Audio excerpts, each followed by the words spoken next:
Bonjour à tous, j'espère que vous allez bien. Dans cette nouvelle vidéo, nous allons voir ensemble une question que vous êtes peut-être déjà posée. Est-ce qu'on doit avoir le nez cassé pour pratiquer de la boxe? Ou pire encore, est-ce qu'on doit casser le nez avant de commencer la boxe?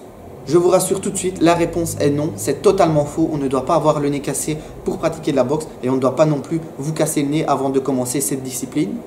Ça arrive évidemment très souvent qu'un boxeur ait le nez cassé à force de répétitions, voire même sur un seul coup violent lorsqu'on fait des sparring ou des combats.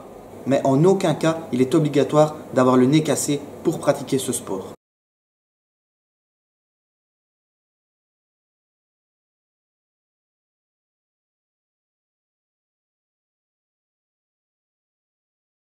Si vous vous êtes déjà posé cette question, que vous appréhendez peut-être le fait d'entrer dans une salle de boxe ou de commencer ce sport, je vous rassure tout de suite, inscrivez-vous dans un club sérieux, un club qui respecte les règlements imposés par la fédération et vous n'aurez aucun problème à ce sujet.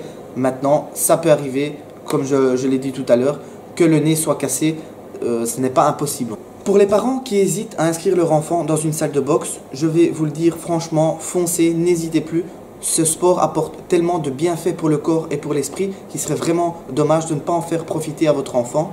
La boxe éducative est une pratique où le but est de ne pas appuyer les coups, de simplement travailler la technique et d'apprendre les bases de la boxe sans vouloir blesser l'adversaire ou lui faire mal. Donc ce qui est idéal pour les enfants. Donc n'hésitez plus à inscrire votre enfant. Allez voir de vous-même dans un club de boxe qui respecte encore une fois les règlements imposés par la fédération.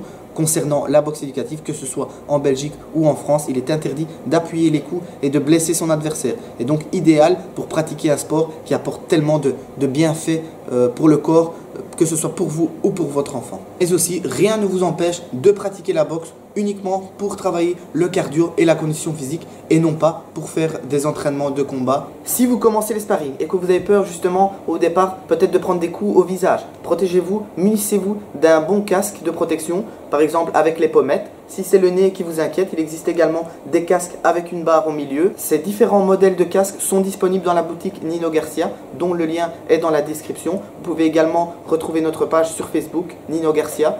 Vous verrez plusieurs modèles, que ce soit avec les pommettes. Il est également possible de commander ceux avec la protection pour le nez.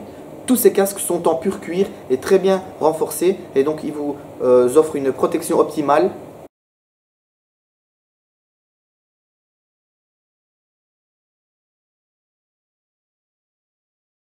N'oubliez pas que si vous avez des questions ou besoin de renseignements, que ce soit pour des entraînements ou pour toute autre question sur la boxe, je suis disponible sur ma page Facebook Loris Garcia Boxing, sur mon compte Instagram Loris El Nino et je suis également disponible par mail. Donc n'hésitez pas si vous avez la moindre question.